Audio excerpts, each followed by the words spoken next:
بسم اللہ الرحمن الرحیم۔ السلام علیکم ورحمۃ اللہ وبرکاتہ۔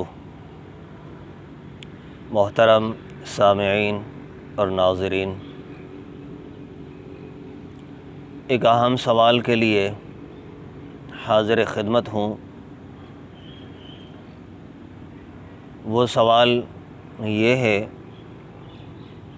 کہ بعض لوگوں کی طرف سے اعتراض کیا جاتا ہے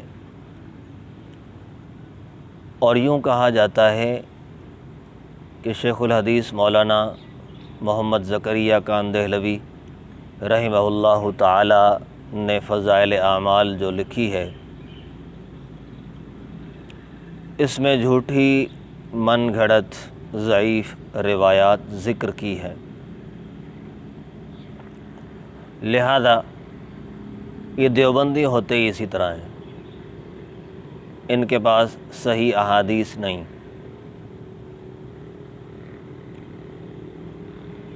اس سوال کا مختصر جواب دینا چاہوں گا۔ گزارش یہ ہے کہ فضائل اعمال کتاب کا نام فضائل اعمال ہے،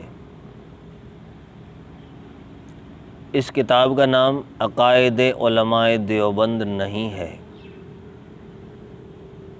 فضائل اعمال کتاب کا نام فضائل اعمال ہے، اعمال کے فضائل۔ عقائد علماء دیوبند یا عقائد اہل سنت والجماعت نہیں ہے، لہذا نام بتا رہا ہے کہ یہ اعمال کے فضائل پر کتاب لکھی گئی ہے، عقائد پر نہیں۔ اور پھر یہ سب نے پڑھ رکھا ہے، جو پڑھے لکھے ہیں،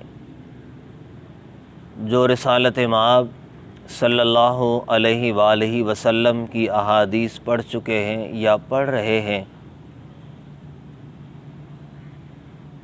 اصول حدیث میں یہ بات بارہا آتی ہے کہ فضائل کے باب میں ضعیف روایت بھی قبول ہوتی ہے،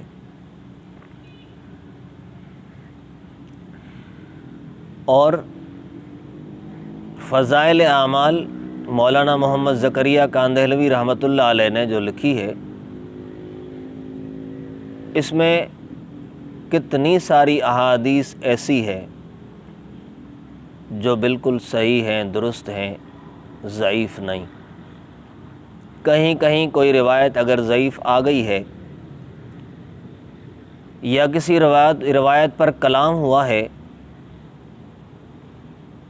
تو مولانا زکریہ صاحب رحمۃ اللہ علیہ نے اس کی طرف واضح اشارہ بھی کر دیا ہے۔ یہ کتاب میرے پاس ہے، فضائل اعمال۔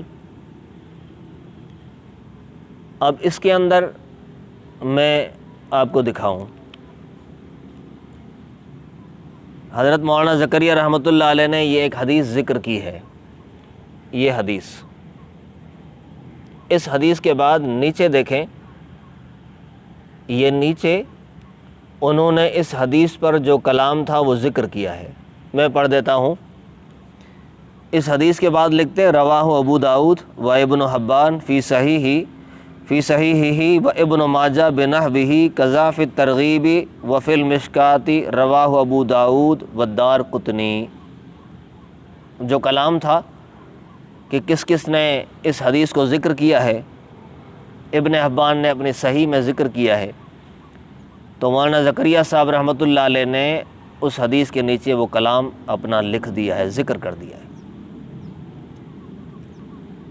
اگر اعتراض مولانا محمد زکریہ پر ہے کہ انہوں نے ضعیف احادیث کو بھی ذکر کیا ہے، تو میرے دوست کتنی ساری احادیث کی کتب ایسی ہیں، خود امام ترمذی رحمۃ اللہ علیہ کی جامع ترمذی، اس کے اندر وہ حدیث لانے کے بعد کہتے ہیں یہ صحیح ہے، کہتے ہیں یہ ضعیف ہے، فلاں نے اسے صحیح کہا ہے، فلاں نے اسے ضعیف کہا ہے، پھر یہ اعتراض فضائل اعمال پر نہیں رکے گا، یہ اعتراض پھر وہاں بھی جائے گا۔ پھر کیا یوں کہو گے معاذ اللہ کہ امام ترمذی رحمۃ اللہ علیہ نے ضعیف احادیث کا مجموعہ جامع ترمذی میں ذکر کر دیا ہے؟ پھر اعتراض وہاں کرو۔ اس لیے پہلی بات تو یہ ہے، خلاصہ کلام یہ کہ یہ فضائل اعمال ہے، عقائد اہل سنت نہیں ہے۔ فضائل میں ضعیف احادیث بھی قبول ہوتی ہیں۔ دوسری بات یہ ہے کہ ساری احادیث ضعیف تھوڑی ہیں، جہاں پہ کسی حدیث کے متعلق کلام تھا مولانا زکریا نے وہ ذکر کر دیا ہے، اور جو احادیث صحیح تھیں ان میں بھی کتنی احادیث پر یہ بتا دیا ہے کہ اس کو فلاں نے صحیح کہا، فلاں نے صحیح کہا، فلاں کی شرط پر یہ حدیث صحیح ہے، وہ نظر نہیں آیا۔ لہٰذا یہ اعتراض کسی کام کا نہیں، بالکل غلط۔ اللہ تبارک و تعالی ہمیں سمجھنے کی توفیق عطا فرمائے۔ وما توفیقی الا باللہ۔